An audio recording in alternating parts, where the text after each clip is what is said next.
for you to be a part of our first opening day with me. And the first track, I appreciate you, and I'm honored to have this opportunity to share and collaborate with you. I'm going to ask if Pastor Daniel will get us started with an open word of prayer, and then we'll go further with our conversation and dialogue today. Pastor Daniel. Let us pray. Our Father, our God, we come and we thank you, Lord, for just another day that you have just allowed all of us to see and be able to move, live, and have our being. We thank you, Father, for just this opportunity to be gathered in such a great place, Father, to be under such great leadership, Father. We thank you, Father, for just your mercy that you would extend to all of us, Lord, to have the opportunity, Lord, to learn and to glean from those who strive for excellence. Father, we pray that we would maximize all of our ministries, Father, just through the help and through the understanding of your word. And Father, we pray, God, right now that this time would be a blessed time. This time would be a time of enlightenment, instruction, as well as encouragement. We pray for our instructors, Lord, as lead and guide them through every step, Father, that you need to take it through, Lord. Let it dig down in the deep treasures of your word, Father, to help us as we grow in ministry. And Father, if you do this, we definitely give you the praise and the glory. In Jesus' name, amen. Amen. What I want to do, is first of all, just kind of share with you what our session is going to be about today. One of the things that I believe is very, very important in terms of the health of the church is we talk about, Rick Warren, his book, The Purpose-Driven Church, talks about the 5 purposes of the church, and I believe that wholeheartedly. Of course, the first purpose, he says, is the purpose of worship, that everything we do in ministry, in the preaching, teaching, outreach, arms of the church, everything ultimately is centered toward the worship of God, the glory to God. So even in the preaching moments, worship should be a priority. And so worship is important. The second purpose, he says, is the purpose of evangelism. Evangelism is key in terms of understanding what he's called us to do. It's important that we kind of really understand why we exist in order for our efforts to have more traction. So he says worship, evangelism. Third purpose, he said, was for fellowship. Very, very important. And then he said the other purpose was for discipleship and then ministry. And so those, according to Rick Warren, are the 5 major pillars of the church, 5 purposes of the church. Now, so in order for a church to be healthy, all those things need to be evident. One of the things I'm noticing now, probably over the past decade or so, is preaching has become secondary in a lot of instances toward the upper mobility of the church. What you discover is other things, ministry and activities and outreach, other things have really become more preeminent than preaching. It's possible for a church to do great things now and not have stellar preaching and teaching. But I believe that that's still an imbalance. And so what we want to look at is not just ministries and outreach and fundraisers, etc., but bringing back a healthy approach to preaching and teaching. We talk about how Christian education, Ann Wimbley used to say at ITC, is that ministry that undergirds every other ministry of the church. And so while even the Christian education components of the church should go hand in hand with the preaching and teaching ministry. And so I think a lot of us, because we preach regularly, particularly those who are pastors, how many of you are preaching pastors, okay? What can happen over a period of time is you can kind of lose your mojo and your creative edge. Because we have a gift, and sometimes because we, have developed our own way in many instances, sometimes you lose that sharpness. And so you just need to be sharpened again to recreate that passion. Because what can happen a lot of times, and I got to be honest, is that sometimes, even sermon prep can become so routine because it's something you just do all the time. And it's like it becomes more vocational than enjoyable and inspirational. And so you lose that freshness. And so sometimes you just need that to be re-energized in terms of preaching and teaching. And so that's why we put a couple of tracks in this session, in our conference this time, on homiletics. And so we're going to start off today. Teresa Fry Brown is going to be on tomorrow. It would do you well if you've not of those who do want that. You do have an interest and want to be equipped more in preaching, it would do you well to take her course, and as well as Dr. Carolyn Knight. She'll be here tomorrow as well. Now, what I want to do today, we're going to take a look at a book that I found very, very interesting. I think it's very, very powerful. This book, along with Kenyatta Gilbert's book. Kenyatta Gilbert is the dean of Washington, one of the deans up at Howard University Divinity Center. This book, along with Kenyatta's book, have been probably the most impactful books for me over the past couple of years on preaching. Kenyatta Gilbert and this book. This book is by Eugene Lowry. It's entitled The Homiletical Plot. The Homiletical Plot. Very, very concise and easy to read, but it's extremely motivational in terms of kind of helping you to sharpen your lens and get a little more focus. So this book, and I'll talk more about it. Eugene Lowry, The Homiletical Plot. Now, what I want to do is there's an outline in your book. All the notes should be in your book today. I don't know what page it's on, if those who don't have 215. 215. So if you go to page 215, you will see the outline that we put together for you. We're going to defer and deviate. Now, I'm standing here as our facilitator. By no means am I some expert, some great practitioner of this. It's just through my own studies and my own passion. So when you feel the need to insert something or add something to the conversation, please feel free to do that. I'm just going to simply share what I feel and some of the things that we work on in terms of our craft. This is my 24th year of public preaching. I was called to preach at age 13, and my dad let me preach my first sermon at 17. So I've been doing this and listening to this all my life. But public preaching 24 years, and I pastored 22 years. And so this is kind of some of the best practices along with what I see in this book and some other things we're going to allude to. What I want to begin with, go to point 3 on your outline, because I want to deal with the book first. I'm looking this morning, I want to back up, kind of do some general stages of sermon prep to make sure that we're on the same page, and then we'll move into that, the first part of the outline. The first part I want to talk about is the preparation of the sermon, and point 1A here is consecration. Here, this is a missing dynamic. I admit this not very proudly, but I admit that sometimes if you're not careful, you can write the sermon simply because it's your job. And Sunday morning, you got to preach. And so I'm not preparing on Sunday from a place of, God, what do you want me to say? I'm preparing this message because I got to preach Sunday. I got to preach Sunday.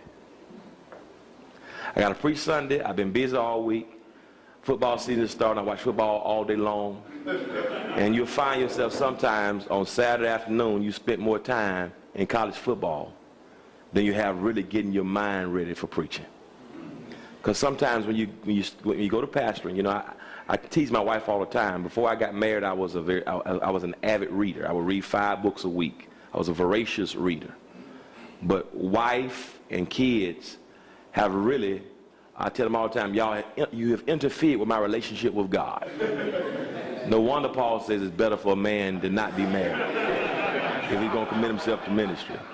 And so what happens is, well, I've even found myself at times reading and studying not to spend time with God, but just to get the sermon. And so Bible reading is no longer from a devotional place or often from a self-development in me and God. If I'm reading the scriptures to get a sermon, that's not quality time with God. That's my work. And I think sometimes what happens, we become so rigid that the only time we pick up the sword is when we're trying to see what we're going to say next Sunday. And you can get away with it because that's power in the Word. And the Word's going to do it with or without us. You know, God said, Jeremiah, I'm going to hasten my Word to perform it. So it won't be your antics or your gifts. You're going to build up, plant, tear down, uproot, he says in Jeremiah 1. But I'm going to hasten, I'm going to quicken my Word to do it. So even with an unconsecrated deliverer of the Word, there's so much power in the Word that God can do it, because it's going to stand when our gifts don't. And so you can be effective, you know, for a while, preaching that way and teaching that way. But to have the power and the transformation that you really need, we got to find a way to have more consecration. And that means I got to prepare myself. You know, I got to exegete who I am. I've got to become, where am I right now? Because I'll be honest, that sometimes that if we be honest with ourselves, we're really not in a good spiritual place to be preaching to nobody. If we really look deep within ourselves, but because we got to make payroll, because the lights got to be paid, we find ourselves going through it, and we're really not in that place. And so what I want to pray for all of us, encourage all of us, because it happens to all of us, we've got to find a way to get back to our own personal consecration and time with the Lord. You know, we can do it. We can prepare ourselves to get our haircuts each week. Some of us get manicured each week. We take our clothes to the cleaners. We take some female preachers. You get your hair done. Your hosiery. You go through all that to prepare for the preaching moment. But the problem is when you think about what you're going to wear next week, but you hadn't spent the time with God to say, where am I right now, God? What's happening in the life of the church? And what is it that you want me to say? Because what can happen if you don't get to this point, you be finding yourself just preaching robotically each week because it's your job, and you lose your passion, you lose your zest. And inevitably you get disconnected from God. You're just going through the motion. And that's a painful, but it's a very real place to be. And your only way to burn out. And when you get in that moment, your spirit, you're susceptible to all types of demonic things, moral failures, because you're really disconnected from the power source. And you become more dependent upon your eye for exegesis and the fact that you know how to write a sermon. So it's almost like going to the barbershop. They don't have to pray to cut hair. It's my craft. You know, a plumber doesn't have to pray about which pipes to put in. They know, you've been doing it so long, you know what to do. You know which button to push. You know how to get a response. You got the charisma, and so you think you've been effective. But at the end of the day, you're really just operating out of gift and no place of consecration. And I think that's because what I've discovered, some of the people who are not the best exegetes, you know, don't have all the bells and whistles in terms of hermeneutical accuracy and homiletical attractiveness, you know, don't have a voice, the riffs or runs, but the power comes out of personal experience. It's that overflow. You know, you can dot every I and cross every T homiletically and still die because you have not had that personal consecration. And so I think that's one of the things I really want to convey to us before we get into the nuts and bolts of sermon prep, which I think are vitally important. At the same time, where are you in terms of your weekly time with God? In terms of getting yourself ready to deliver the word. I see your hand, brother. Yes, sir. You mentioned that could be painful. Yeah. It becomes just a function. Absolutely. Can you elaborate in terms of the type of pain you want? Right. Right. Right. From your experience, I know that I feel bad with God. Right. You understand what I mean? Right. I feel convicted. Right. Because we get up and say, we get up and you find yourself lying to the people. You know, God gave me this revelation. No, stop lying. You just turn to the Bible or listen to some on TV and went on the internet and downloaded it. That wasn't revelation. Yeah, it's different between divine intervention and human experiences on the internet. You know what I'm saying? So I'm doing it, I become very perfunctory. And then what happens, those of us who start preaching revivals, you know, and you start traveling the road, it's possible to lose God in that too. Because what you do is you reach back and every preacher got some sticks. Every preacher. Every preacher got every successful preacher at least has 3 or 4 horses, my daddy calls them, that you can ride anytime. Am I right or am I wrong? You know, no matter what situation you're in, you can pull back on that horse. So the dependence is not on God again. It's I've tried this horse, I rode this horse, and I know this horse can ride. Right? So you can golf all day, you can go to the mall, because your dependence is, at the end of the day, I got this horse in my back pocket. I know it, I've twisted, I've turned it. And then what happens is, because the people respond to it, we think God's got me. You know what I mean? But it's still not connection with God. It's reliance upon gift and what you prepared. And you ain't fresh no more. And so when you start getting the family and the other duties of pastoring, and so I think it's important, in order to have this personal consecration, something that we do in ministry, and it depends on which level, because all of us are different places in ministry. Some of us at that place where you got to do it all. And when I got started pastoring, I was a piano player, I was a choir director, I was a custodian, I cut the grass, I did it all. Right? And so and I was in school.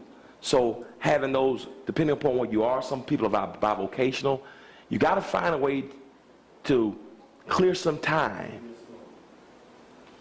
where it becomes a habit for you. You know, I'm trying to get back in, you know, you might not believe this, but I was a very gifted athlete 20 years ago. You know, and I worked out and ran, and, you know, I'm trying to get myself back in shape. But a lot of us go to the gym and we walk and we take care of our physical selves. But what about that spirit part in terms of, so preaching is very different, because if I'm not in a place of consecration, and I know when I'm in that place, because sometimes what happens to me in service, it's happened to me a couple times, and that's what makes me know I'm on the right track, you know, or I'm getting back where I need to be, where Sunday I may have a message that I prepared, right? And yet God does something different in the service. And what I prepared doesn't fit what God is saying. I see God shifting. So, because I've been where I need to be with God in personal devotion, what I've had to do 2 or 3 times this year alone, where I had to go to the pulpit totally not dependent on everything I studied, and right at the moment, which I don't recommend this, but right at the spur of the moment, I shift with God, and God give me the whole other direction, and I don't know where I'm going, but because I spent some time in consecration with God, and so what I find myself doing those, I'm preaching out of my overflow, not even what I prepared, but God has taken me to a place personally with Him. And to be honest with you, what has done this for me the last 3 years being in this place, one of the worst things that can happen to you is when you are stable. Having money and having a measure of success when you're comfortable. Comfort is an enemy to consecration.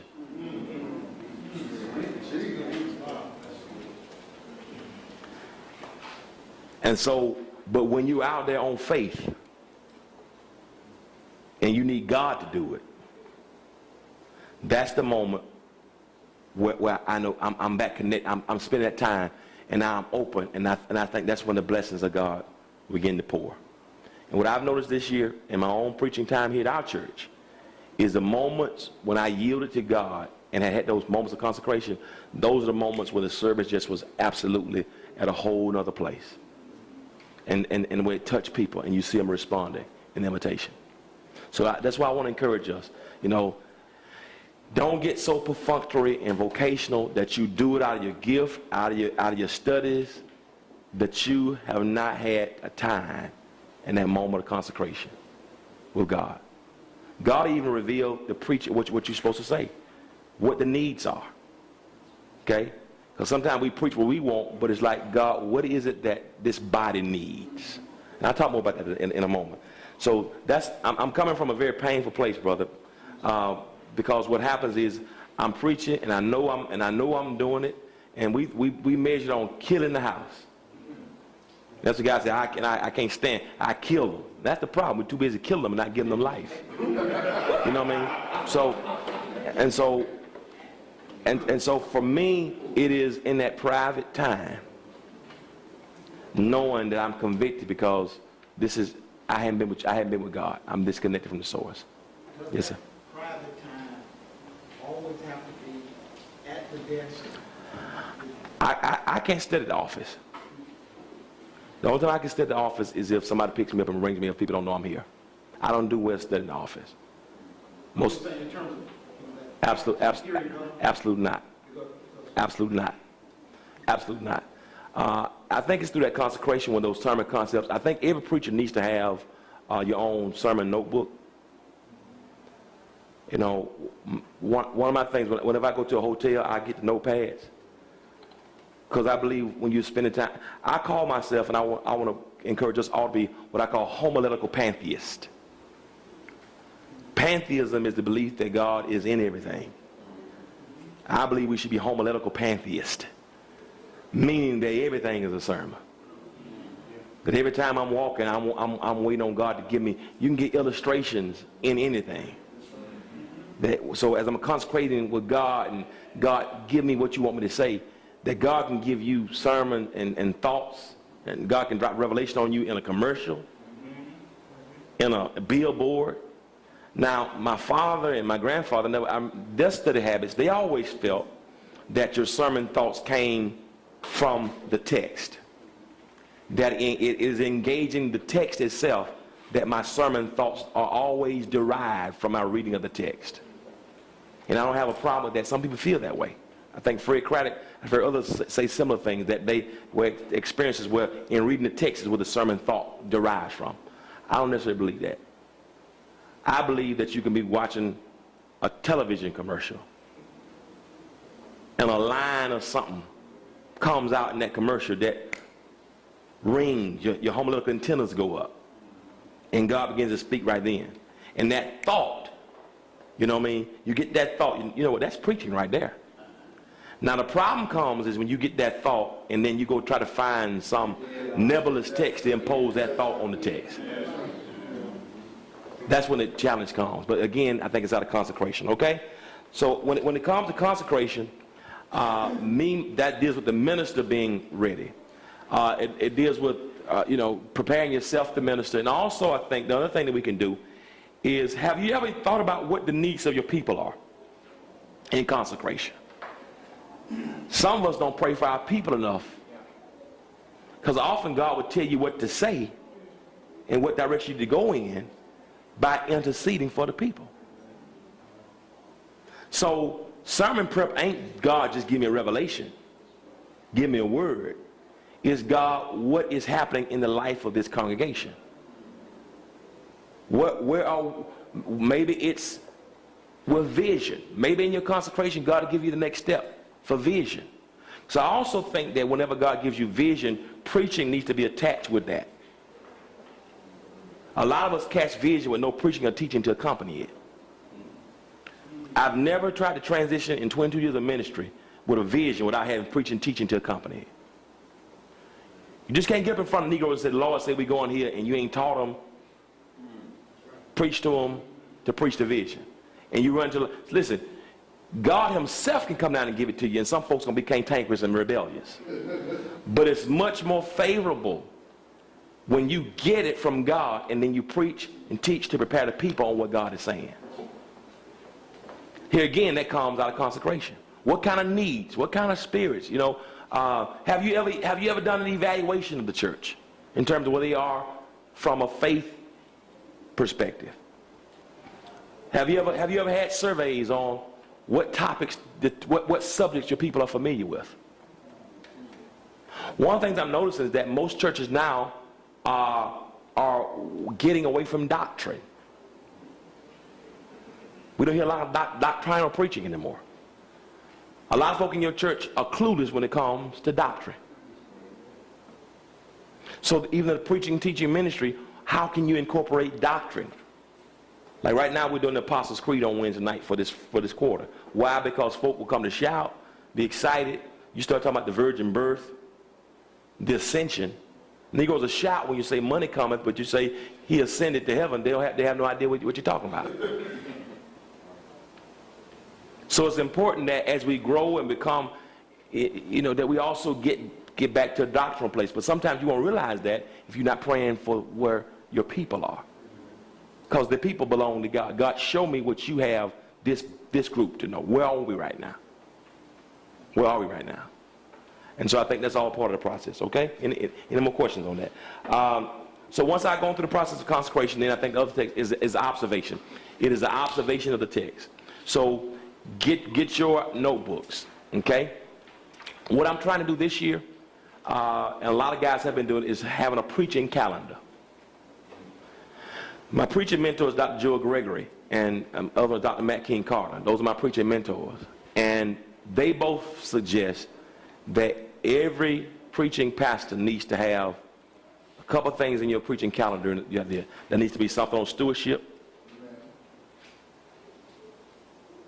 There needs to be something in preaching on commitment. You need something on evangelism, prayer, and family. That some way throughout the course of the year, those are subjects that every pastor needs to incorporate in your preaching calendar. Some guys I know, Dr. Lance Watson, a mentor of mine, he is right now 22 months ahead on his sermons. Right now. 22 months ahead. And that diligence. Dr. Carter has sermons from the Gospel of Matthew, about 400 of them that he'd never preach. Lance Watson doesn't have to write another sermon for the next 2 years and be fresh every weekend. Me, I get you past Sunday.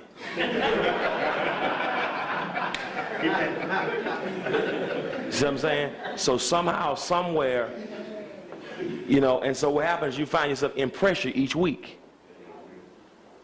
And so I'm preparing this sermon out of a place of pressure. And that's why I think that consecration is important.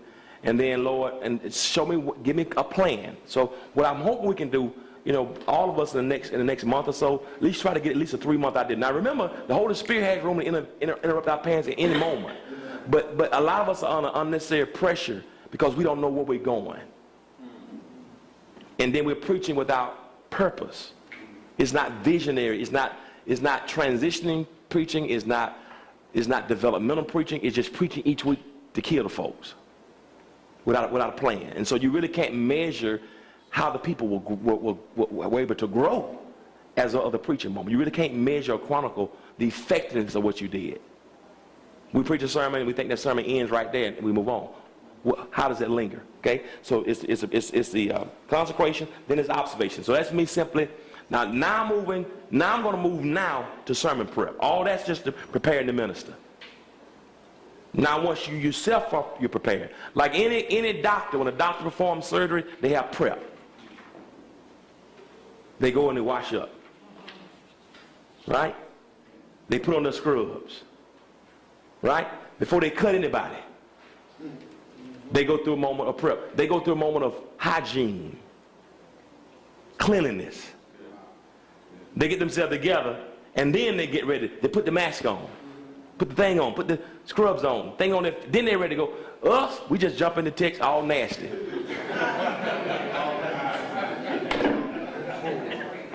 all dirty, man. Not just we jump in. So my boy, we want to raw dog the text. Just jump in all nasty, doc. You know what I mean? So it's just like you gotta prepare yourself, man. I saw a hand, brother. Yes, sir. Yeah. What point of the year should you do your plan? A lot of people, Ralph West, what Ralph does, and I've heard a few others, they may take a whole week or 2 weeks off. A lot of these guys are going on retreats. They may lock themselves up in a retreat for 3 or 4 days, or 5 days. They may do a staff retreat somewhere, where they shut down for the whole week, and just simply get away and begin to map it out. Most of them do around September, October, November of the year. I think a good way to do it, and this is a mistake that I think I've made the past couple of years. I used to be very good at it. Like I said, my wife, and the kids, they the devil. It's just the devil because they took all my time away from the Lord. It's just the devil. So when you see her, they just say, Pastor said, you the devil. All right. But seriously, what I would do, this is what I had my calendar every year. I would preach on commitment in January. I do Black History in February. I would do something pertaining to the church in March. I would do evangelism in May. I would do some miscellaneous stuff in the summer months. I would come back and do stewardship in October, I would do family in November, and something on Advent, and something doctrinal in December. Every year, that was pretty my regimen. And so because I knew where I was going, I could put more energy. It's like everything is more targeted. You see what I'm saying? So I know the body of literature. I know, so everything can be focused toward that particular thing. So I'm doing it this year in Bible study, which is very helpful, because I know that I've been able to map the Bible study for the whole year. And we did that past couple of years, but on Sundays I have not done a good job on it. So I think what you can do, here's the point I was making. I think it's important for the pastor, when you talk about a preaching calendar, I think it's important to get to see what God is trying to take the church first. See, right now it's July. We need to be praying right now, pastors, about what God is saying for your church next year. Are you going to do a theme? What are things God wants you to accomplish? It's also important to put goals. Every year, our church adopts goals and a theme for that year. If you look on our website, 2012, we call this the year of order. Outreach, reclamation, discipleship, evangelism, and responsibility. We adopted that in December as a church family. And on each point, we have things that we want to do in that area. If it's evangelism, a mission trips, or become more evangelistic, right? Now, but the problem is I didn't get that until November. You see? So what I would have liked to do ideally is, God, show me what needs to be done next year. What are 5 major areas that you want where you want this church to go in 2013? And then once I get clarity on that, then the word on Sunday mornings can have more affinity with where we're going. Even if every Sunday is not vision. See, how many of us, a lot of us don't do vision preaching. Some sermons will be pastoral, some will be evangelistic, but there needs to be some vision preaching in your calendar on Sundays. So I think my point, so it's hard, what I want to say is for a pastor, a preaching pastor, now if you're not a preaching pastor every week, if you're an associate minister, you need to have a sermon every month. Once a month, you all have a sermon. About 4 years ago, before we moved here, I called a guy, one of our ministers, because I was going to take some time off. We were doing 3 services. And I think I called him in May. I said, it was around Memorial Day. I said, I'm going to be out the first Sunday in July. I need you to preach that Sunday. Pastor, I need more time.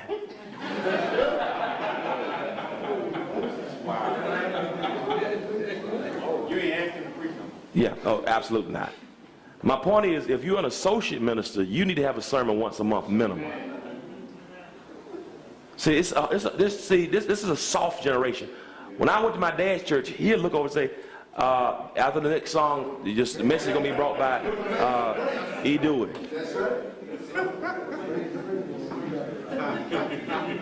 And you're going to perform or pee in your pants. So you always, these associate ministers now, you need to have a sermon once a month, because you never know when something's going to happen. Now, last couple of years, I haven't been able to let a lot of people preach for the last 3 years. Why? Because we in a mortgage. We got a mortgage to pay on Sunday. I just couldn't do it. Because when we do that, the offering drops. So people say, when the pastor's going to let me preach? Don't worry about that right now. Okay, you just Sunday school, prison ministry. First of all, if you're not teaching youth church Bibles, that don't ask me to preach. Right? So if you're an associate minister, once a month, you all have a fully prepared message. That means throughout the year, you got 12 sermons that you're working on something new. Okay? Once a month, preparing something new. You got me? All right. So does that answer your question, brother? So yes, sir. I'm sorry. Go on. When you say consecration, how do I answer that point again? Yeah. How do you keep the freshness of not preparing too far ahead, and then understanding that God can change you? You know, let's say this Sunday you focus 10 hours of your study. Right. And now Sunday, but how do you keep that from not being an ongoing situation, because you prepared 7 or 8 months ahead? Right. Well, here's the thing. Being prepared, being over-prepared is never handcuffing to God. You can never say to God, I've been prepared. I got 7 months of prepared messages. That's not a hindrance to God. God is not going to be disappointed seeing that his servant has spent this much time in preparation. Trust me on that. God would much rather have an over-prepared servant than somebody who's doing Saturday night specials. So what happens, I believe, is, again now, the consecration has nothing to do with your sermon prep. I'm talking about sermon preparation. I'm talking about consecration with you and God. That's where the liberties and the freedom comes. Now, when you deal with sermon prep, you're preparing for the week, but you're going to rely on your overflow for God wants to do something else. That's what I'm talking about. Those moments this year, we had 3 of them. Every one of them, God bless the church, over 100 people joined the church on that Sunday. And it had nothing to do with what I prepared. And so it's very humbling. You spend all this time preparing the message, and you think you got it tight. And you preach that because, you know, the wind has to blow. If the wind don't blow, I don't care what you prepare. You got to have the wind. So as you prepare, that's prep. I'm talking about consecration. That's where the overflow begins. You need nothing wrong with being ahead of your sermon. I want to encourage us, if we can, by next 6 months, at least be a month ahead. If you can be a month ahead on your sermons, prepare. I know it sounds like a lot. It sounds like a lot to me. I mean, when I'm around guys like Lance Watson, it's humbling. This guy can show you 22 months worth of sermons. Ready. So either way God wants to use him. Then he has them all chronicled. Not just by the book, but by the subject matter. So what happens is, so if God shifts you, you got something that you already, he's been working on. You see, you got something that you can pull from. That's what I'm talking about. So once we have the consecration, that's you and God. Now we move into observation. That's me picking up the text. And it's better to pick up the text if I know where I'm going. Sometimes you like me. Well, I know some of you may be a little more. And in time, Bishop, anybody else want to say something? Dr. Robinson, anybody, you want to tell us your way you do it? Please do so. Because I'm interested to get all of our perspectives. Pastor Coleman, anybody you want to say anything, let us know about how you do yours. If there's anything you want to add that could be helpful to us. There are still times right now where I'm week to week, depending on where I am. Now, the first month of this year, I preached a series for 3 months. I hadn't done that probably since the mid-90s. I preached the life of Joseph. And because my dad was a guy who preached a whole year on a series, and I'd be like, oh, God, please, dog. So I always shun from that because you sometimes you go so long with it. I never shall forget, Ephraim, the typical church member, part 14. I'm like, God, please, man, it's time. Come on, man. It's just, I mean, I'm talking about, this is from the 80s.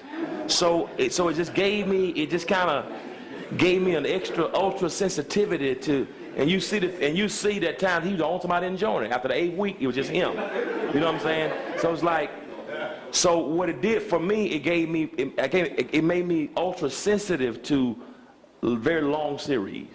I think I did the book of Acts one time, but you have to be careful that you know, when you're doing a series like that. So I was doing the life of Joseph. It was just going to be for the life of a dreamer. It was going to be for the first 4 weeks.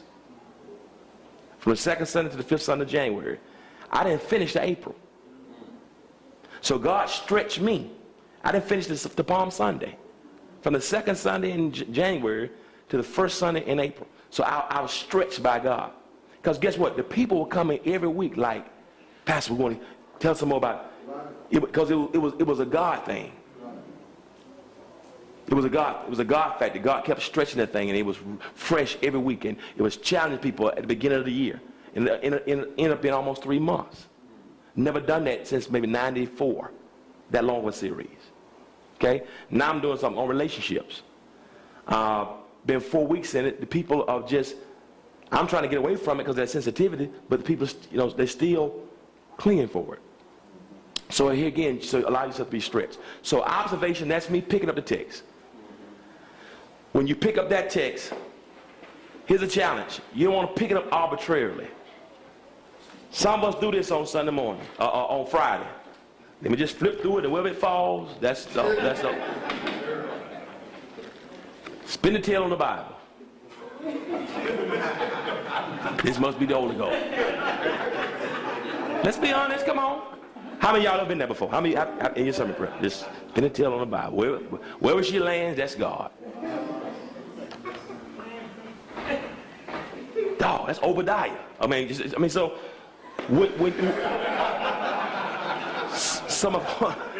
So my point is, we can't play lottery with the lives of people. Amen. Good. People come on Sunday morning needing a word from God. That's right. Jesus couldn't be in your church on Sunday, so he sent you. Wow. He sent you to represent him, and then you spin and tell on the Bible on Saturday nights after the fight go off. And get up proud like we are just so sainted and spiritual. Done played around all week long, and now people's lives are dependent on it. So out of your consecration, now I'm looking at the text. Hopefully when you look at the text, you have an idea what you're doing. Hopefully you're not looking at it like I have had to do in my own ministry, because I play spin the tail with the Bible. Hopefully when you're observing it because you're observing it for a reason. God has shown you through consecration, through evaluation of the people, through your preaching calendar, he's shown you where to go. Okay, so you have an idea of what God is trying to get you to say. You've taken some notes, you've heard a commercial on TV, you saw a billboard, in your conversation with your buddies, something came up, and now you got an idea on what God wants you to say. So when you observe that text, now I'm observing it, observation. I'm looking at this text, I want to understand it in its historical context. I want to read what's before it, I want to read what's after it. I need to know the context. Last night in Revelation chapter 12, I got to understand what's the context here. What's the context here? Okay? So you hear me talking about pre-trib, mid-trib. Now I can just preach it talking about the church, but I want to be accurate in my presentation. Now if you think it may not be necessary, but for me it's important to know what the original writer was saying in its original context. So I got to do some research on that. What was this originally meant? What audience? Who, what, when, why? Those are the questions I'm asking as I'm observing this text. Who wrote it? When? To whom? Why? What was the theme of it? When I was in Morehouse, one of the things that I would do, my roommates and I, when you in college, you broke. So one thing that we did, three of us lived together, all of us were preachers. We on Friday nights we had no money. We played preaching games. My wife would tell you. What we would do, we would get our girls would go through the Bible and pick a passage. They pick a passage arbitrarily. Give us 5 minutes to preach from it. All of us would preach from that. All of us had 5 minutes to preach from it. The girls decided who had the best sermon. Whoever lost had about a piece for everybody. Whoever won, they had to pay anything. My wife. So what happened in that, it gave me, I began to look at each book to understand some basic things about every book in the Bible. Right now I can tell you, all that came from that, because when you get tired of losing, so I look at every book to understand who wrote it, when, to whom, why, from Genesis to Revelation. I can tell you now, this goes back 20, my wife and I have been dating 20, this go back to 88, 90, 91. You see Wilbur Purvis, James Marable, they tell you the same, right now, they tell you, this is what we did on Fridays. So what they did, so when I read that passage, I'm coming to that passage with that in mind. Okay, those things. Then now I'm looking for, here's the thing that you got to do now. You got to have a sensory view of this text. I'm looking for the sights. I'm looking for the sounds. I'm looking for the smells. Let me get in this text. Let me smell it. What am I looking for? I'm looking for the verbs in the text. I'm looking for everything that's active in the text. I'm looking for punctuation marks in the text. Sometimes that's preaching in punctuation marks. You got me?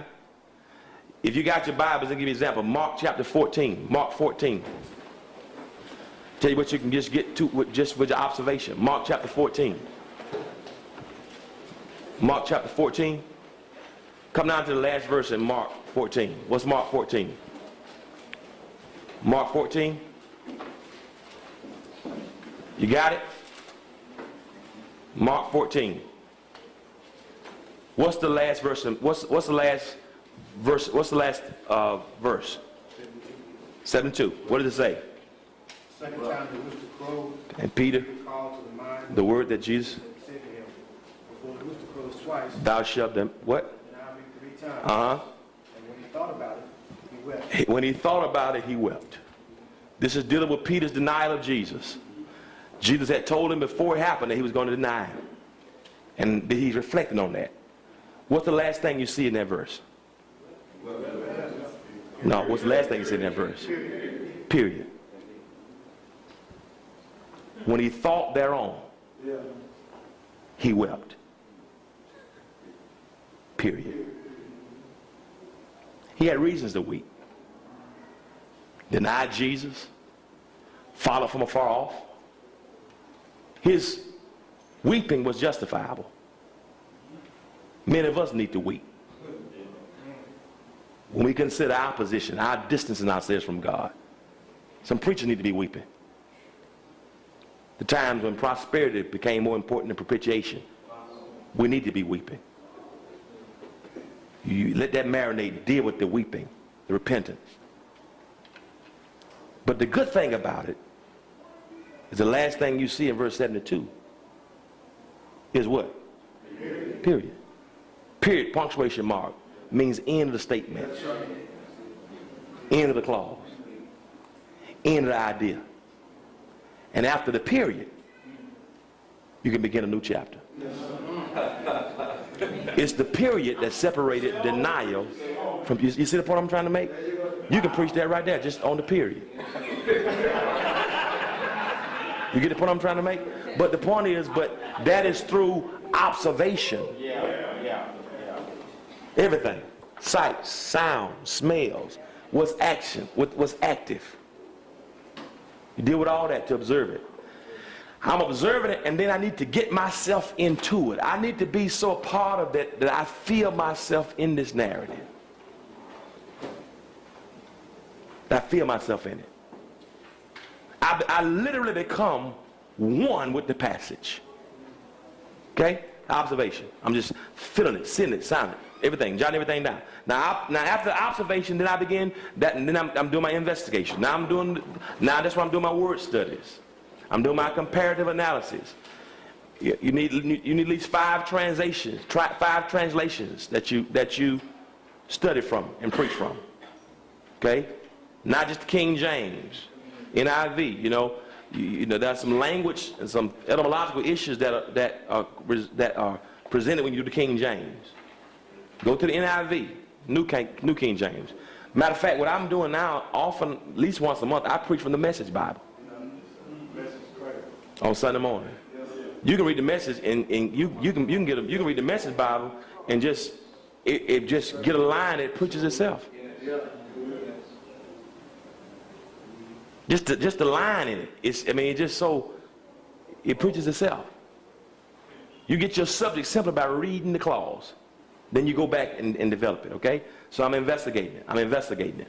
Everything about that text. Who's involved? Their names. What their names meant. Right? The places, the distances. Everything about that text. Everything that's active there. The sights, the smells, the sounds. I'm investigating it. Got me? Now I begin my preparation. What is this text saying? I'm sleeping with my fish, as they call it. Sleeping with this fish. Okay? Now I begin my preparation. Okay? Is this something can this text be a series? What's the main theme of this text? What's this passage teaching? When we took the SAT, you read this passage, what phrase best describes what you just read. Right? Then I move from that, and here's the most difficult part for me. I think that in most sermons, it is the organization. That's E. To me, the most difficult part after the minister has been prepared in the sermon is organization.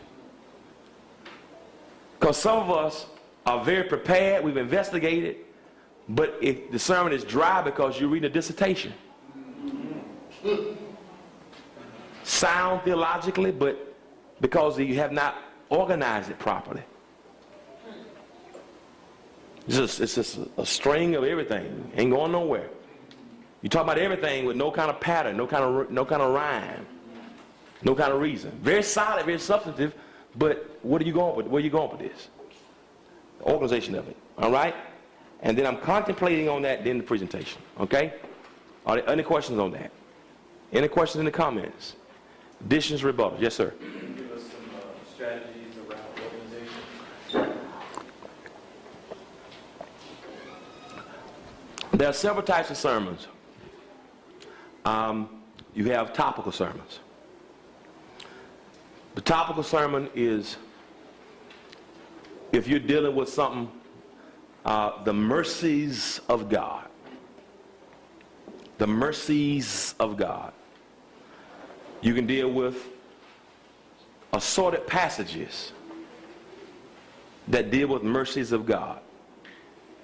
You can deal with the plurality of mercies and go to some Old Testament passage, Lamentations. What does Lamentations say about it? The plurality of mercies. You know, you can go to Romans 12. I beseech you therefore by the mercies of God, right? The priority of mercies. That because we got it, we got a response. So I'm dealing with the mercies of God, and I'm dealing with assorted passages that undergird the theme of mercies. Okay? That's a topical message. Then you have expository messages. You have narrative messages. And you have, I want to call this textual sermons. Now, for me, Haddon Robinson, Joe Gregory, even Ralph West now, they are more proponents of what they call a narrative exposition, where I'm just simply telling the story. For me, 80% of my sermons are going to still be points. I think points for me have more take-home value. It has more portability. Helps me to get it structured. It helps people to recall it better.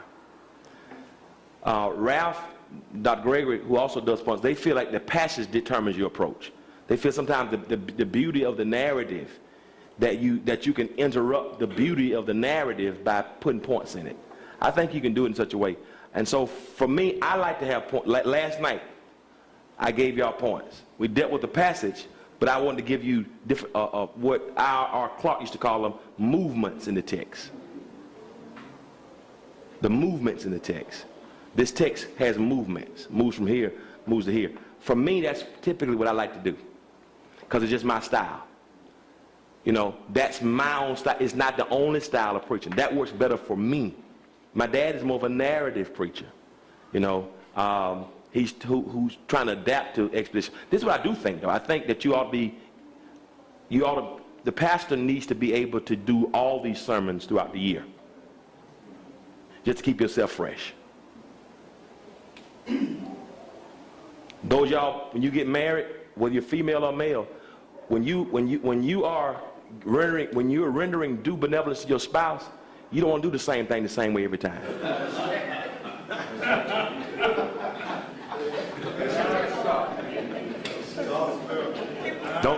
You understand what I'm trying to say? So don't come at me with 3 points and a close and a poem. Every time. Change it up.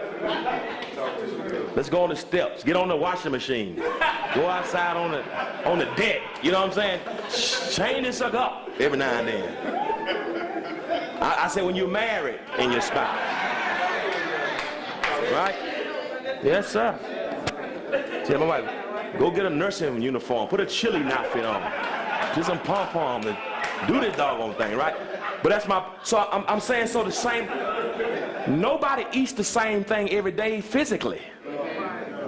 But preaching, we get so in such one regimen that the folk is predictable. And then you don't stretch yourself as a learner. You want to keep yourself fresh and keep your you know, I did something last year that was, you know, Dr. Fry Brown encouraged me. I think the best sermon I preached last year was an Advent. I had enjoyed a sermon like that, and Teresa Fry Brown encouraged me. And she's going to encourage you tomorrow if you go to class. I did for Advent. I did a sermon, a narrative sermon on the innkeeper. We always talk about there was no room for him in the inn. Who was responsible for telling him that? Who was at the front desk? Think about it. Think about that. How do you feel about telling Jesus?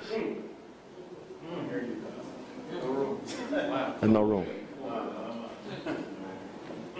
Now, that's not in the text, but it is.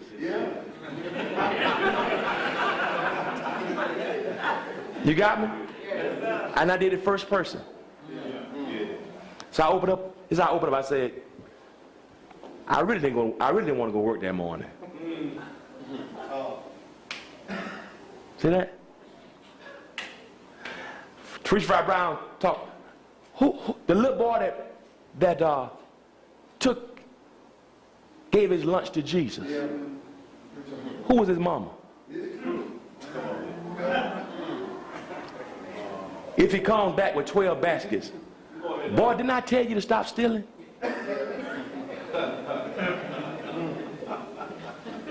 I only gave you 2 fish and 5 loaves. But here you come back with 12 baskets. This is not what I gave you. Mama, I didn't steal this time.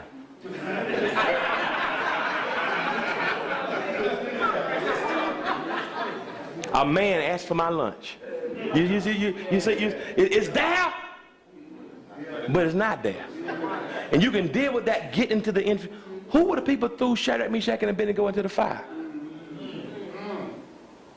What you think they saw? What they felt? Who was the one that pierced Jesus in the side and blood and water came out? What you think he felt? There's a lot of characters there. Moses, Paul, Joshua.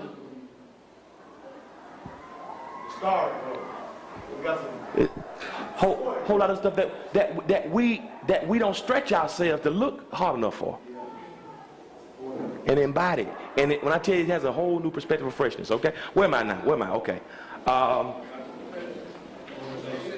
Organization. So for me, I like points.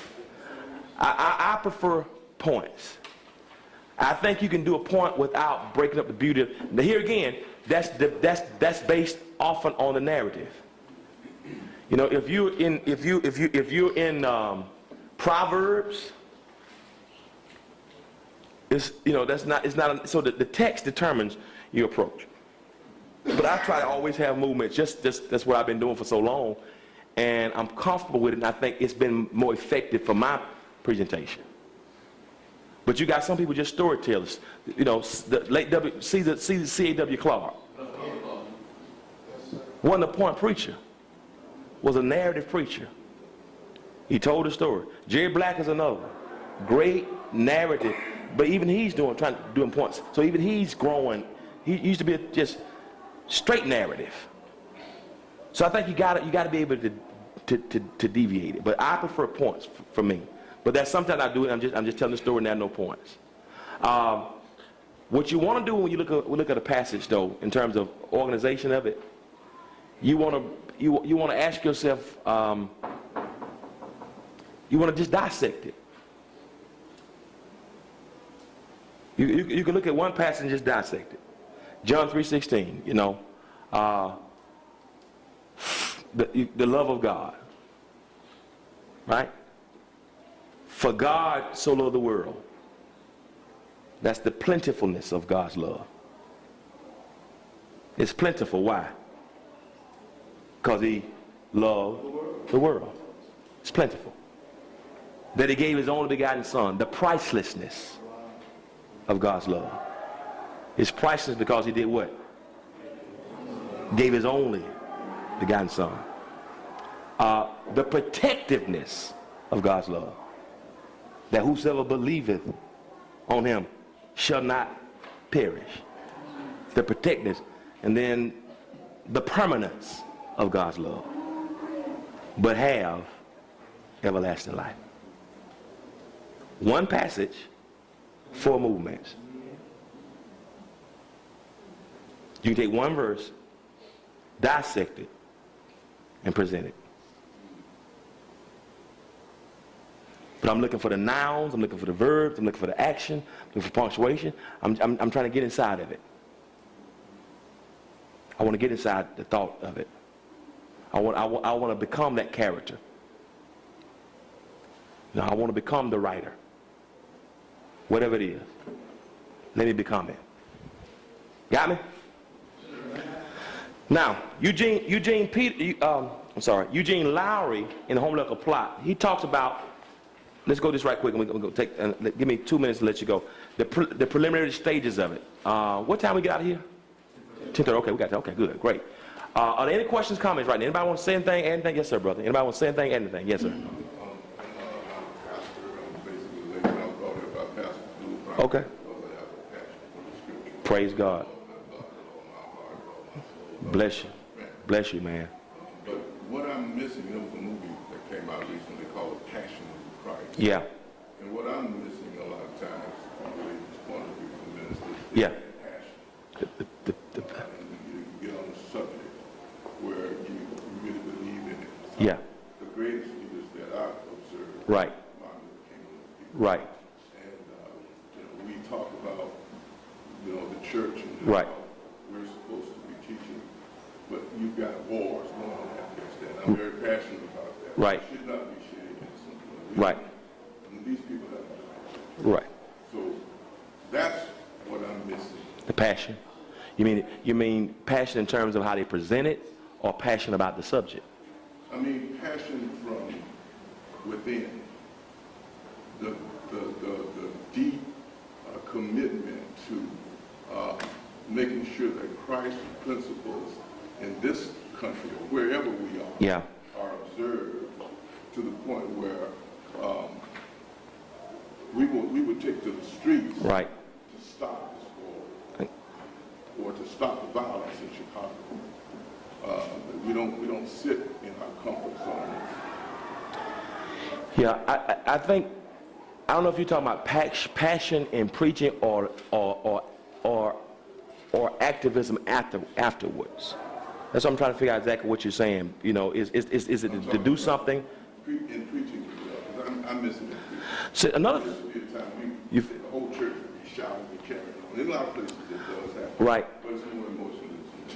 Well, I think what you got to realize too is sometimes we talk about more delivery, because it's hard to really gauge how somebody feels. I can act passionate and just be just as trifling. And I know people who are very passionate, but because they don't have the personality and the ability to deliver it, to how to come out of that. A person who's introverted, they may be boring as heck. It's like watching paint dry. But it doesn't mean the passion ain't there. It may be the charisma may not be there to deliver it. You know what I'm saying? So when you say passion, I'm trying to figure out exactly what you mean by is it that they're not, you don't seem like it's believable, or is it in the presentation of it? That's the thing, because that can come from different ways. Because some of the greatest people I know are passionate about it, but you can't put them in the pulpit to preach about it. Because they don't have the gift of presentation.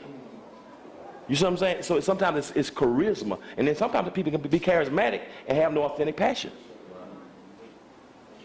And then it lends itself to emotionalism. But your point is well taken. If I got a message, do I really believe in it? Is it believability? When somebody, do they feel what I feel? Am I burning with this thing? You know, is it coming out like I really believe it? Is that what you're saying? Yeah. Mm-hmm.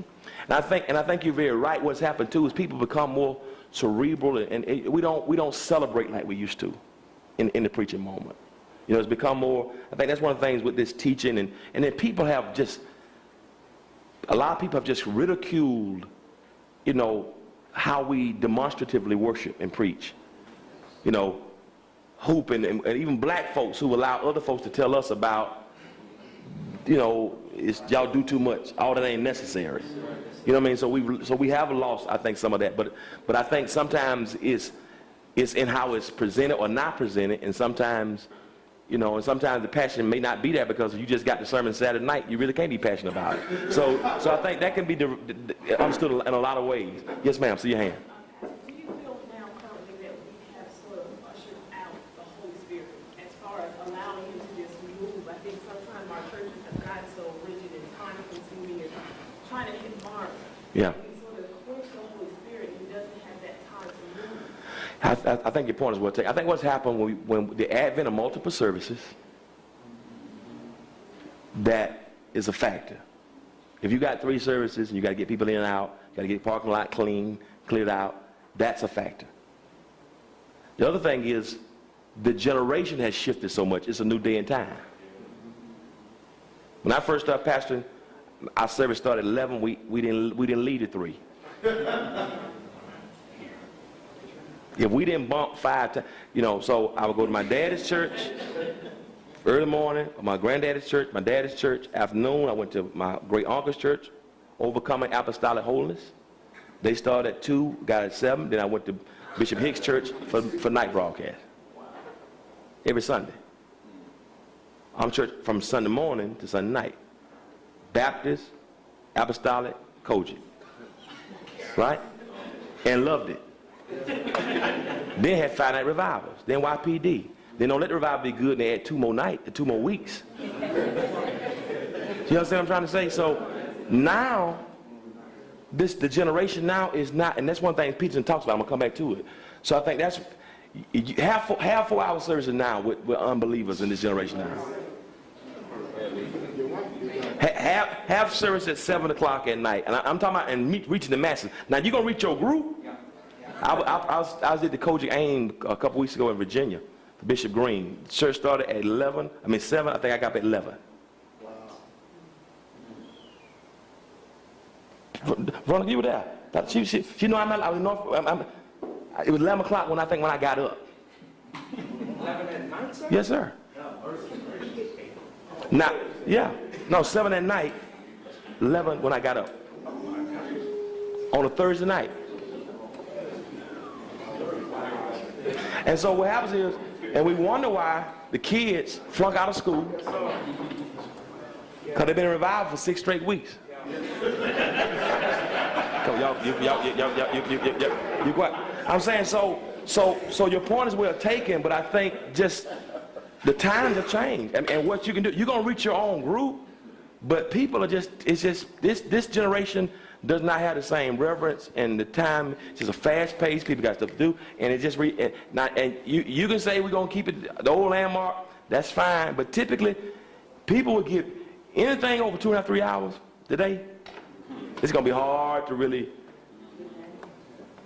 attract the masses. I hate to say it. I hate to say it, but it's just something we got to deal with. Yes, sir. I don't even think it's the quantity of time. Right. But the quality of time. That's a good point, bro. We got too many elements in our worship service. That's a good point, yeah. You see what I'm saying? All this other stuff we added in over the years. Yeah. We just need to take some of that stuff out, and then the Holy Spirit can move. Yeah. An hour and a half, 2 hours is a plenty of time for the Holy Spirit to move. Yeah. Right. But we got 15 announcements in there, 3 offerings. Yeah. Treating periods. I agree with you. Your point is well taken. You really couldn't take 2 hours of the Holy Spirit moving in a worship service. Lord have mercy. Lord have mercy. But we've got too much stuff in it. Your point is well taken.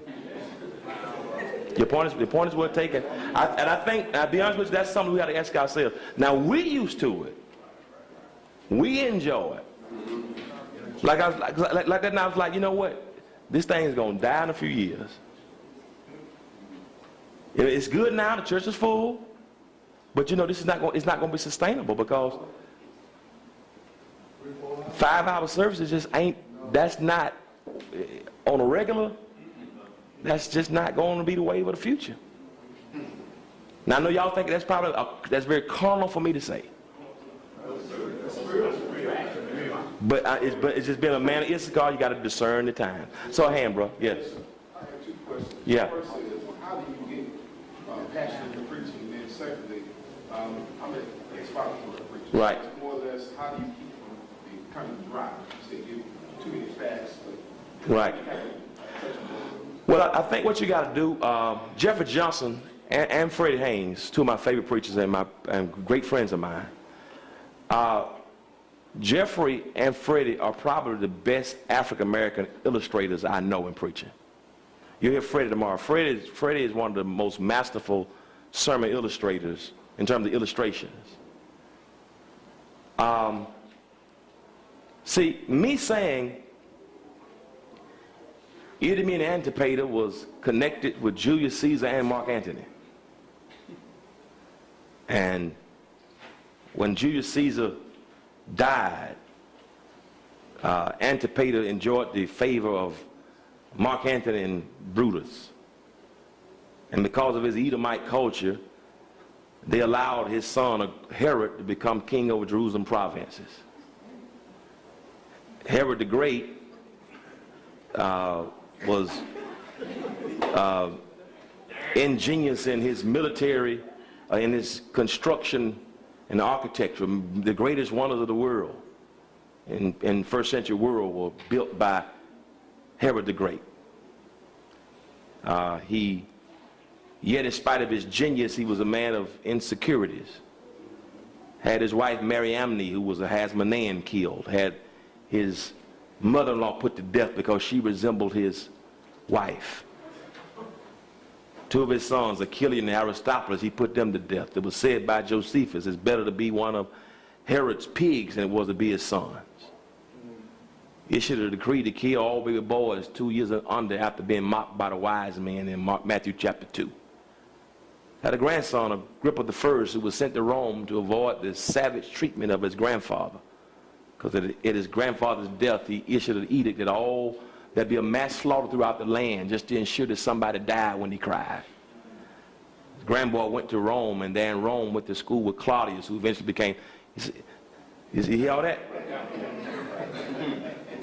All right. Now, I'm a historian, and I enjoy that, right? And I would use that in the preaching moment. But when I use that, I got to know the context where I am. I got to know where I'm preaching. I got to know who I'm preaching for. Right? If I'm preaching in Ludwig, Georgia, I'm getting ready to die an awful death.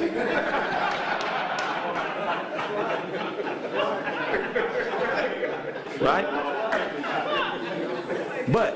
But I'm not saying that all that. What I just said, I'm not saying that. If I say that in the message, I'm gonna come back and say why I said that. But I got to make a point. What I'm going to end up saying is his grandboy is violent in Acts chapter 12. His daddy died a violent death. His grandfather was violent. His grandfather was involved in the assassination of Julius Caesar. And so in Acts 12, now he's beheaded James and he's arrested Peter. It's interesting that as a boy, he left Jerusalem because they didn't want him to be like his granddaddy, and now he finds himself being violent just like his granddaddy was. You got me? So now, I said all that up front, now I can make a point. You got to be careful what's in your lineage. You got generational dysfunction. Some call them generational curses. You got to know what to pray for. There's a spirit of violence that's on this Herodian family. No wonder some kids in the church who are crazy. It ain't all the kids. You see what I'm saying? So if I go there and say that, I can say it, but I need to be aware, make sure they're not lost. And I need to be going. A lot of times we get them preach and say all this stuff because it sounds lofty and sounds good to us. It ain't touching nobody. You're trying to be impressive rather than be impactful. So if I go there and say that, I need to say that with a purpose, because I'm attaching it to something. And then if you feel like you lose them, you got to break it down. You know, I like language. Go back and get them engaged. Are y'all feeling this? But I got to be going somewhere with this. I ain't just throwing all this assorted stuff out there and it had no value. Last night I could take a few more liberties because I'm preaching to preachers. You see what I'm saying? So I want to raise people's levels at the same time. I don't want to get. You got to know the common people heard Jesus gladly. The average listener will have a 12th grade education. So you got to be aware of that. And even with our time, there's another important factor. You know, we have so much to say. So I try to preach 45 minutes, but I can preach an hour and a half. I've never finished a sermon. I just quit. In 24 years, I've never finished a sermon. I just quit. So I mean, they really say anything over 30 minutes is you taking a chance. If you're an associate minister, 25 minutes and sit your butt down.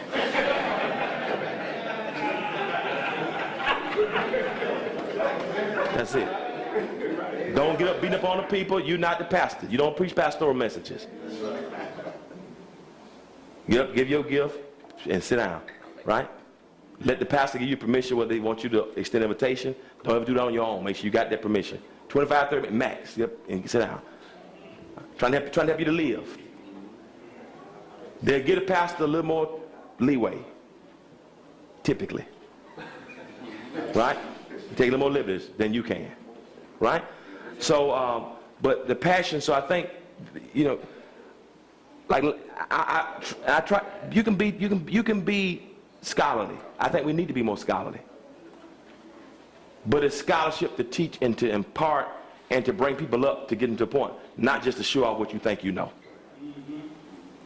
You know, let me show them what the school. It ain't about that. It's about what have I put out there is to take them somewhere on a journey with me. Okay, with me so quick.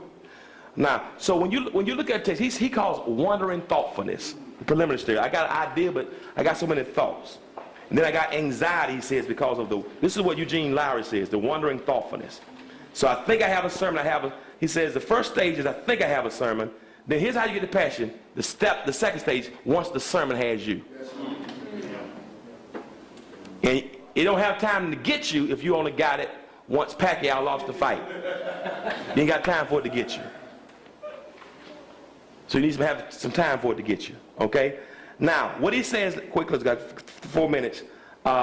Several things help you to transition from one thought to some other idea. Get your theme or topic or problem or felt need. Those are things that help you narrow it down to a topic. What's your theme? What's the topic? Now, make sure that when you get a theme, that the theme is relevant to the text. Yes, sir. Right? Make sure your theme matches the text. Right? Your theme gotta match the text. You can't preach from and they cross Red Sea and he put my love on top. What does got to do with it? You gotta make sure that it matches the text. You with me? So a theme or topic or problem or felt need. Now, a couple of things I want to say, so we got to go. One of the things that he says in his book that helped me, he talked about how this, he talks about how what has hurt preachers today, and it's a very true point, is this video era which we live in. People learn more by visual than they do the auditory. And they see, so imagery in this video age. Now people will watch Law and Order for an hour. Right? Right? But it gives you 30 minutes on your sermon. Why? What is it that they're doing in Law and Order or Criminal Minds that we may or may not be doing in the sermon? Okay? Right. So what he says is, one thing that you can do in a sermon, first thing he says is, a good thing is upset the equilibrium. Now you got to be careful with that. I never shall forget Dr. Matt King Carter. and preached at ITC. He got up and said, let's pray. Let's have a word of prayer. Oh God, if thou art God, amen. Turn your Bibles to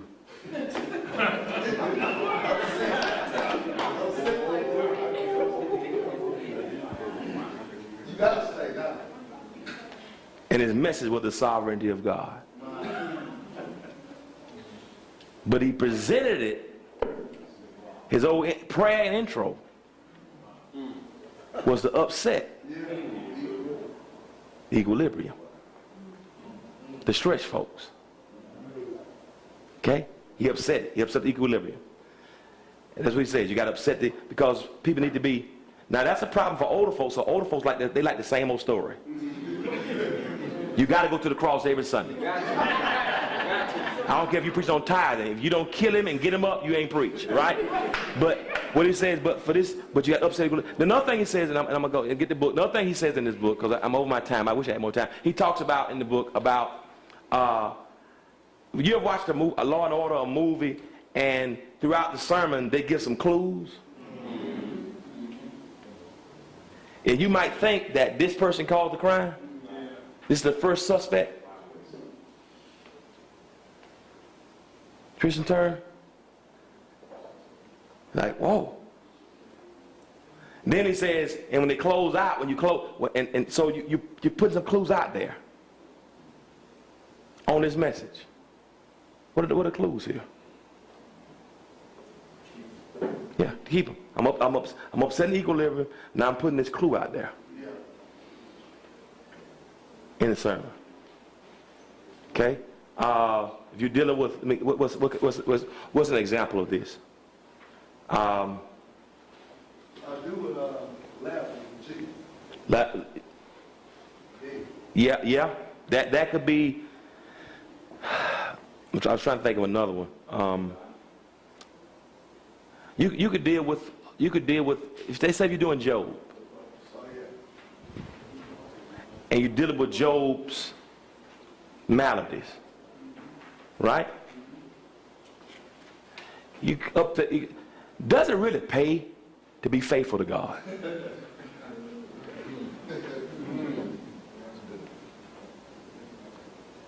Does being righteous and eschewing evil,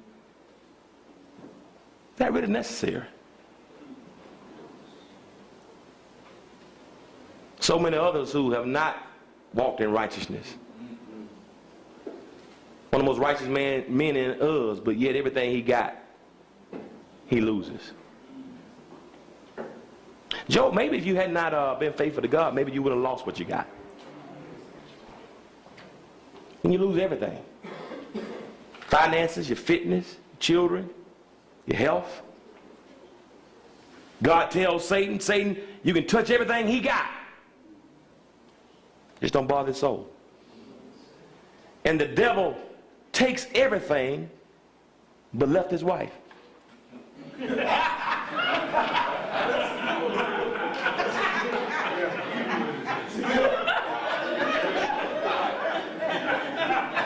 His wife was so hellish that Satan didn't want her.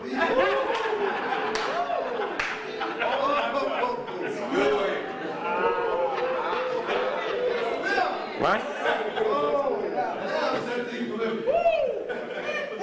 And you never hear anything more about her. She says, why don't you curse God?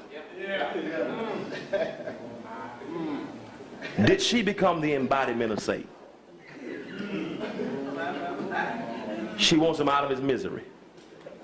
It's not Romeo and Juliet, let's die together. I want you gone so I can start over. Or maybe it wasn't God. God, you're the fault. Right? Then you go through all that, but then at the end he says you got to have what you call an aha moment. And that's a resolution. Let me give you what I did with that sermon on the innkeeper. I closed the thing out about how, basically talked first person about how they didn't find room, but then I heard about they had an inn somewhere. Right? Now, right there, I was just getting ready to take off work, and I saw a man bringing his pregnant woman in. I was just getting ready to hit the clock and tell them I was gone for the day, you know. But something touched me and moved. And so what I did, I helped them get situated in an inn, right? Make sure they were comfortable and everything. Blah, blah, blah, blah, blah, blah. Then I came back and checked on them and they were gone. This is the innkeeper, right? And I never saw him again. But then one day my nephew, now he's older now, my nephew got in trouble. And they sentenced him to Roman crucifixion. I went and got my sister. I saw my sister, and I went to my sister, my family, as we watched my nephew as he was on that cross, hanging and dying. And his homeboy, who he told him to stay away from all his life, was picking at this man in the middle, saying, if you who you are, come down and save yourself and save others. But then my nephew said something that touched me. He was a thug, but he said, Lord, when you come into your kingdom. And I was looking at my nephew, and my nephew was talking to the man in the middle. And then I looked to my right and saw a woman, and I'd seen her before. She looked familiar. I know who she was. And I began to inquire, and somebody told me that her name was Mary. Then I asked her whose son was that. Don't do it. That man in the middle, who was he? And they told me that she had the baby in an inn in Bethlehem. 33, you got me? Yes, sir. And I closed out by saying, and because I made room for him, one Friday, he made room. You put in fifth year right there. That's fifth year right there. You got me? You got me? You put in fifth right there. You get my point? Creative, fresh, it stretches you, you know, and you still can get people engaged in something, just something different. You know, and it makes you think, it makes you imagine, and it's in the text, but it ain't in the text. But the powers and the principle of the God, it's the gospel. And you close out by saying he died. And if you make room for him, he'll come back around. That became in that moment the aha moment. You got me? That was the aha moment. That's what I. So it stretched me to put it together, but it was just impactful because it was principles. I took the thing and just imagine. I said, imagine with me. Even Jesus said, consider the leaders of the. So it's not the traditional sermon, but it's still it's the possibilities of it. But you engage it with principles about redemption, about atonement, about the virgin birth, and just stretch yourself. And then end up with the aha moment. So people, it's unpredictable. Right? I preach a sermon called When the Devil Blesses You. That, right from the middle, that upsets the equilibrium. Right? So I'm saying, so that's some of the principles we talk. Any questions before we go? Any questions before we leave? So you get the class. Any questions before we leave? You can get this anywhere, man. You can order Barnes and Nobles, Amazon. Pass these out for me. These are the evaluations. It's called The Homiletical Plot by Eugene Lowry. It's very good at helping you to be even more fresh. What I'm trying to do is give us something that can help us stretch ourselves, at least be a little more fresh in terms of incorporate some different things in some of your sermons. And this is really helpful, especially if you're doing a narrative. See, anybody got a hand? The Homiletical Plot is Eugene Lowry. It's on the front page of it's on the top of your outline. The Homiletical Plot by Eugene Lowry. What I'm trying to do is help us to have another source to help us to stay fresh and do something different. Just spruce it up. To spice up the preaching moment. That's all. Are there any more questions, any more comments before we leave? Any more questions? Bishop Moore, Dr. Coleman, Dr. Robinson, y'all want to add anything to us about some of your practices, preaching, anything y'all want to add? Some things that have been helpful to you in terms of preaching each week, anything? Well, Doc, I think you got to cover everything very thoroughly, and I truly enjoyed this session. And one of the things that you said, most important, is that when we preach, we should always preach not to be clever. preach to be clear, and at the end of the day, make sure that we're making an impact, because that's what we want to do is advance the kingdom. Amen. Thank you, brother. Bishop, anything you want? Okay. I enjoyed the film. Thank you, Bishop. Dr. Coleman, anything you want to add? Everything was wonderful and really good. I think the thing that has helped me the most is the thing you talked about, the consecration, is making sure you know what God wants to say to the church. Right. That's great. If you be so kind and fill those evaluations out, be honest. And Minister Brian is going to be at the back door, and y'all can lead your evaluation with them. Thank you for being a part. We did tape the sessions, so if you want to get here again, every session will be taped. So the ones that you can't will be so you can get it and be a blessing for you. All right. We're going to stand. We're going to pray. We're going to leave. All right. Stand, pray, and leave. Father, we bless you. We thank you for this opportunity to come and just be sharpened and have a moment to dialogue and laugh, just to refresh and to get more focus and even more reinvigorate in terms of what we do and why we do it, and some other things to help us to be more fresh and stretch ourselves, to incorporate some different things to help us in some of our messages. We pray, oh God, that everything that we do, God, you will help us to be relevant, to be fresh, to be biblical, to be solid, and to be Christ-centered in our preaching. Dismiss us, bless us for the rest of this day. In Jesus' name, amen.